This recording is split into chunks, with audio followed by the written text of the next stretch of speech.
Thank you, Kareem. Does President Biden think America's big cities are safe? Can you say more? Well, we know that thefts and robberies are up about 20% in the first half of this year, so I'm wondering if he thinks America's big cities are safe. Are you talking about the New York Times story specifically? Or Yeah, is that they what you're had some referring stats. to? The murder rate's still 30% above its 2019 level. They're all from the Council on Criminal Justice. So we've seen some high-profile examples of this. The Washington Commanders running back was being mugged. He got shot. Karen Bass, member of Congress, had her house robbed. These are high-profile people. So should everyday Americans who are not in the public eye feel safe? So I'll say this.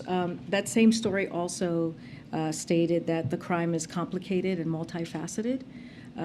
Look, this is a president who has secured historic funding to make sure that law enforcement has what it needs, especially, and he was able to do this in the face of opposition from Republicans during a time where he inherited a rising crime rate from the previous administration. The president put forth the American Rescue Plan, and in that very plan, there was more than $300 billion to go to local states and local cities to make sure that they were able to hire law officers. They were able to hire, firefighters. They were able to hire people that were critical to their needs as they were dealing with a pandemic. Republicans voted against that. So I guess just the original question, does President Biden think America's big cities are safe?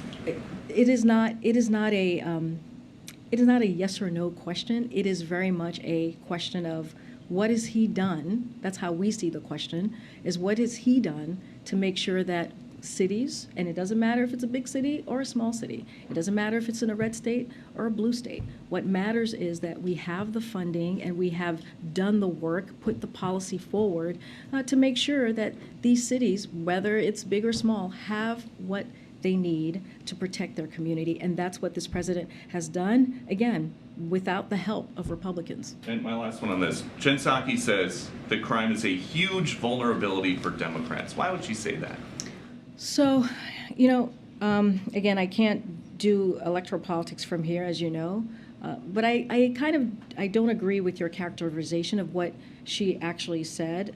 But I'll say this, and I've already said this already. The past few months, what we've been able to do is create a pretty much clear split screen of what we are doing to deliver for the American people and what Republicans refuse to do. We are making sure that we have Medicare and Social Security, and we make sure that the big pharma is not upping cost for our seniors, right? And making sure that we give them a little bit of breathing room. And you have Republicans who want to cut Medicare. They want to sunset Medicare. They want to sunset Social Security. You have this GOP agenda that was put out by the House, where they want to go after the Inflation Reduction Act, which will have an effect that will actually hurt Americans. And so I think there is a stark contrast here that we've seen the past several months. I would argue the past 19 months. Welcome to Costco. I love you.